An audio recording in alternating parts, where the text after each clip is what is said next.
Aquí estamos listos y dispuestos para hablar con nuestro primer entrevistado de hoy. Estamos con el escritor Octavio Gallardo Cantillana. ¿Cómo estás, Octavio? Bienvenido. Hola, Antonella, muy bien, muchas gracias por recibirme. Bueno, nosotros felices de conversar contigo. Él tuvo cuidado de hablarme de su libro y me llegó vía además la Berta Concha, Sí. porque este libro tiene distribución de Liberalia. Liberales, sí. Sí, así que además nuestros amigos de Prosa y Política lo pueden encontrar ahí en la web de Prosa y Política y también en distintas en librerías que ellos distribuyen. Este es tu primer libro de narrativa, aunque tú vienes escribiendo hace mucho rato de poesía, de la poesía de otros como investigador, pero también de tus propios libros de poesía. Entonces quería preguntarte respecto a ese puente, ¿no? Pasar de la poesía a la narrativa, y qué sientes tú que trae una voz a la otra. Sí, lo primero es que gracias por la posibilidad de estar acá. La poesía tiene muy poco espacio hoy día, cada vez menos. En general la literatura, los periódicos han hecho desaparecer sus espacios culturales, entonces está muy bonito esto de que tengamos espacio para hablar de estas cuestiones al final. El tema, yo creo que la poesía es un soporte. No la valoro tanto como esquema, como forma, ¿no? Uh-huh. Se me dio naturalmente a mí y lo agradezco profundamente, pero creo que lo importante es lo que tenemos que decir. Entonces ahí tenemos que buscar los soportes adecuados para decir lo que tenemos que decir. Ya. Tiene que haber algo que decir. Uh-huh. Entonces ahí aparecen ciertas necesidades, ¿no? Uh-huh. Respecto a las posibilidades de un texto determinado para decir lo que uno tiene que decir. En ese sentido me pareció esta vez que lo que me estaba pasando, lo que estaba buscando, estaba más relacionado con la narrativa, pero no dejo de ser poeta, evidentemente, y así lo determiné. Uh-huh. Son hartos los ejercicios hoy día donde la poesía aparece fuertemente marcando un texto narrativo. La voluntad al final, de todas maneras, tiene que ser que el texto narrativo sea evidente, sea claro y sea transparente. Uh-huh. Pero por supuesto que el lenguaje puede elevar las condiciones y puede además cambiar las condiciones, porque las preguntas se abren, se amplía el mundo, se amplía el registro, y creo que la poesía le aporta eso, finalmente, una amplitud más que recortar las posibilidades. Claro, y además que finalmente la poesía conecta directamente con la emoción, además de darle un ritmo y una cadencia al tipo, a lo que me están contando, ¿cierto? Al uso de las palabras. En este caso yo siento que en Sorda genera muchas imágenes emocionales, sí, que nos permiten no solamente entender lo que le está pasando a la protagonista desde fuera, sino también un poco lo que ella está sintiendo, ¿no? Sí. Y Sorda es un relato interesante porque está contado en una primera persona, desde su adultez, diríamos, pero marcando momentos. Ella dice, creo que tenía 3 años o 4, o creo que tenía 12, y cada capítulo parte, no todos, pero algunos de ellos parten como marcando ese momento temporal. Y si uno quisiera como resumir mucho la historia, es esta niña que crece en dictadura. La dictadura no es un elemento central, pero es el trasfondo en donde está pasando, y es criada por una mujer a quien ella considera su mamá, y cuando ella está en su niñez, esta mujer la entrega a su verdadera mamá, su mamá biológica, pero ella, a pesar de tener 2 mamás, siempre va a sentirse un poco huérfano, ¿no?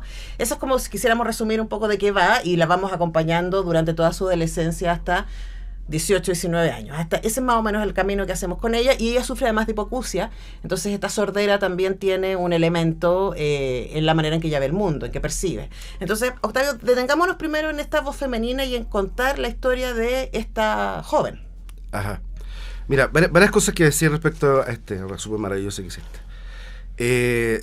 Sorda, el libro lleva una Z, ¿no? Que no es la palabra, claro, correcta, es una palabra nueva.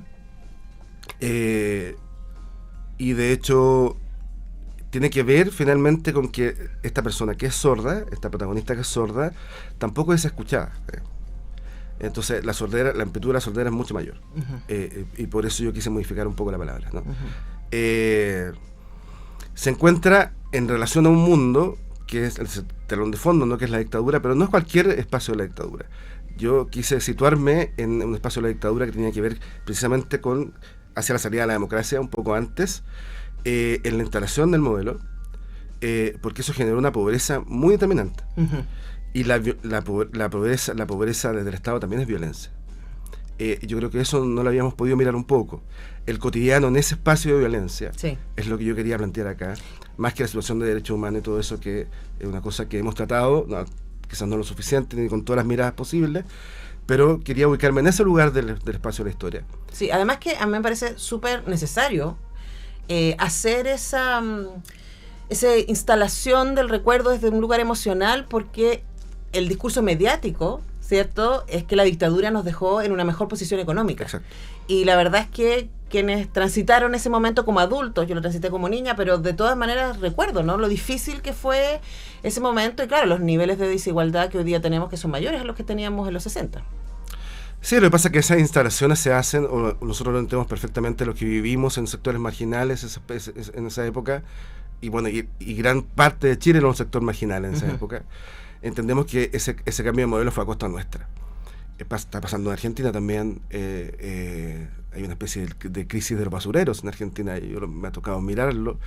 La gente pobre es la que está sufriendo. Genera grandes capitales, por cierto, y eso finalmente genera otro nivel de percepción de la riqueza, digamos. Claro, el PIB está gordito, pero el problema es cómo se distribuye eso. Es la tremenda desigualdad que todo el mundo ha querido o ha dicho que lo va a solucionar y no pasa nada, digamos. Pero al margen de eso, la instalación fue muy brusca y fue brutal. Entonces, ese telón de fondo para mí era muy, muy, muy relevante plantearlo desde lo cotidiano, desde un personaje que es mujer, que tiene que navegar, que además ha tomado que tiene una condición de género, digamos. Entonces, todo se le hacía muy difícil. El abandono, además, porque es abandonada. 2 veces. 2 veces. Los abandonos son tremendos y muy marcadores, y eso tiene que ver precisamente con los niveles emocionales, ¿no? Zurita decía por ahí en el diario El País de España que los latinoamericanos éramos animales emocionales, y yo comparto precisamente eso. Creo que la poesía latinoamericana y chilena tiene que dar cuenta de eso. No podemos escapar de eso. Podemos tratar de ser todo lo conceptual que quisiéramos, pero finalmente estamos nutridos por un condimento emocional muy, muy, muy potente, en esta isla en que vivimos, sobre todo, llamada Chile. Entonces, bueno, por ahí se van componiendo estos elementos que formaron esto. Yo creo que la literatura tiene que ver con capas de sentido y con capas de lectura. Entonces, que hay una chica que es sorda, que sufre abandonos, que no quiere ser escuchada y que no es escuchada, que no escucha tampoco. La relación con el entorno de amistad de la época, la aparición del germen del amor, digamos, las confusiones, el telón de fondo, que es instalación del proceso de la dictadura, etcétera. O sea, son muchas posibilidades de leer una historia muy cortita, por lo menos. Sí, pero y fragmentaria. En donde pasan hartas cosas de todas maneras. Sí. O sea, pasan cosas al interior de ella y pasan cosas alrededor de ella, diríamos. Y eso es lo que leemos en este libro, Sorda, de Octavio Gallardo, con quien estamos conversando. Tú me contabas que este libro tuvo primero una edición en México. Sí. Cuéntanos respecto a eso y también cómo fue la recepción allá. Fue muy bonita. Recorrí bastantes lugares de México en un periodo bien corto. Estaban llenos todos los lugares. Había un interés. Mira, en México y en general en Latinoamérica hay un tremendo interés por la literatura, la poesía chilena.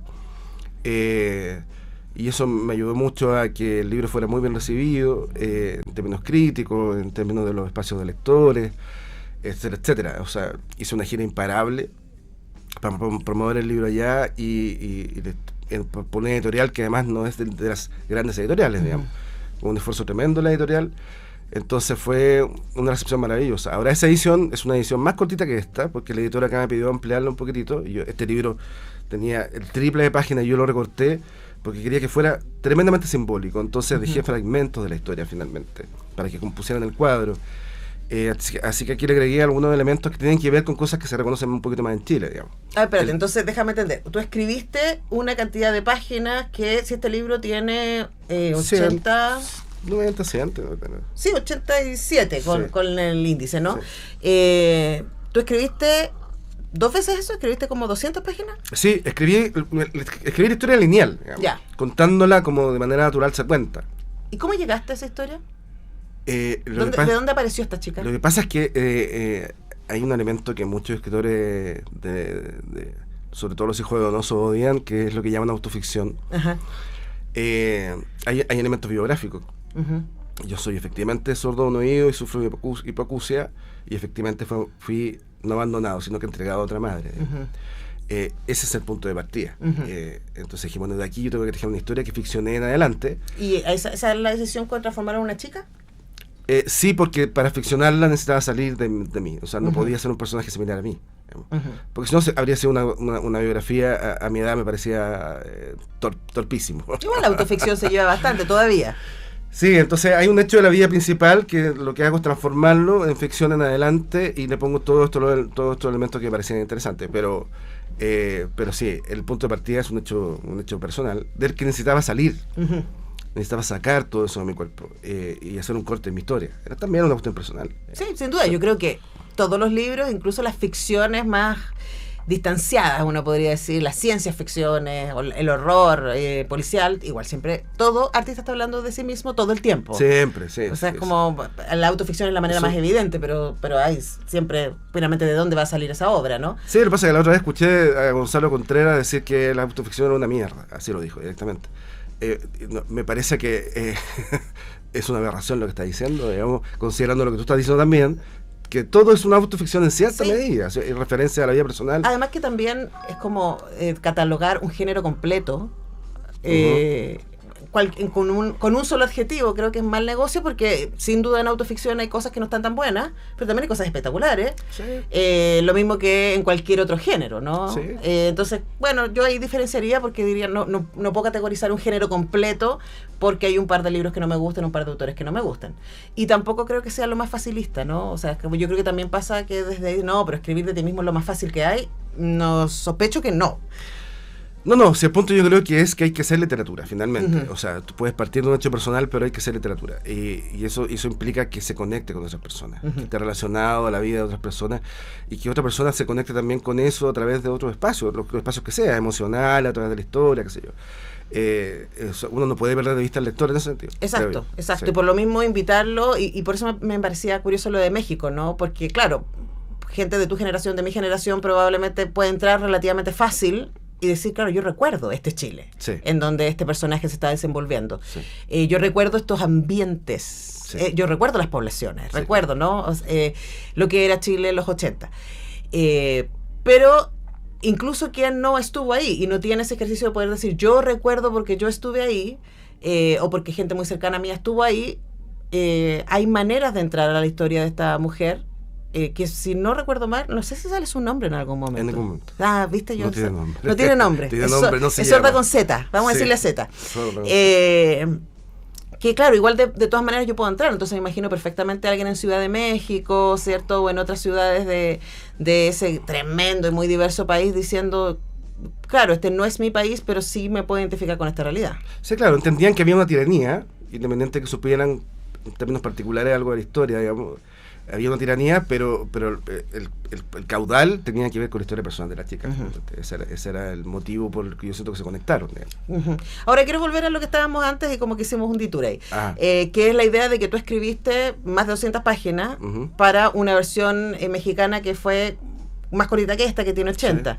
Y dijiste de pasada que lo que a ti te interesaba era que quedara como concentrado en lo simbólico. Sí. Hablemos, desarróllame un poquito esa idea, por favor.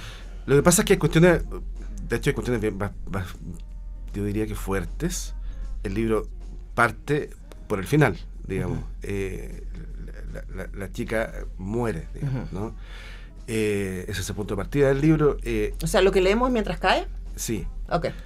Y yo lo que siempre quise dar a entender, puesto que hay muchos ejes simbólicos, que eso es absolutamente simbólico. Ujú. ¿Sí? O sea, la muerte es vida cuando uno quiere interpretarla así. Ujú. Es cambio, es movimiento. Como la carta de tarot, ayer Como la carta de comentábamos tarot. con Maliki. Mucho con ese tipo de elementos, donde los elementos simbólicos son bastante claros y definidos. Entonces yo quise que ahí hubiese poesía. Porque hay lugares muy narrados. Sí. La poesía no necesariamente está muy presente. No es que esto vaya enredando el tejido narrativo, ¿no? Hay lugares más poéticos en sí mismos, digamos, pero quise que la poesía estuviera en el hecho de lo simbólico, en los factores simbólicos. Es decir, que estoy leyendo algo, pero también puedo entender otra cosa a partir de eso. Entonces está compuesto, está tejido de eso. Y por eso es que me parecía que recortarla y dejarla solamente en esos fragmentos me parecía muy bien, digamos. Porque yo creo que de otra manera se entiende la historia. Sí, pero me imagino igual, siempre, esto para mí es súper más evidente con los cineastas, ¿no? El ejercicio de montaje y dejar ir escenas o parte de la narrativa que para ti eran tan bonitas o que fueron tan difíciles de crear? Me imagino también en la escritura decir, chuta, este capítulo fue tan difícil, me costó tanto, pero va a quedar fuera. ¿Cómo se decide eso? Es muy doloroso, porque yo creo que el ejercicio de la edición es muy importante en la escritura, y bueno, y en general en las artes. Escribir y corregir, decía Floribel Pérez.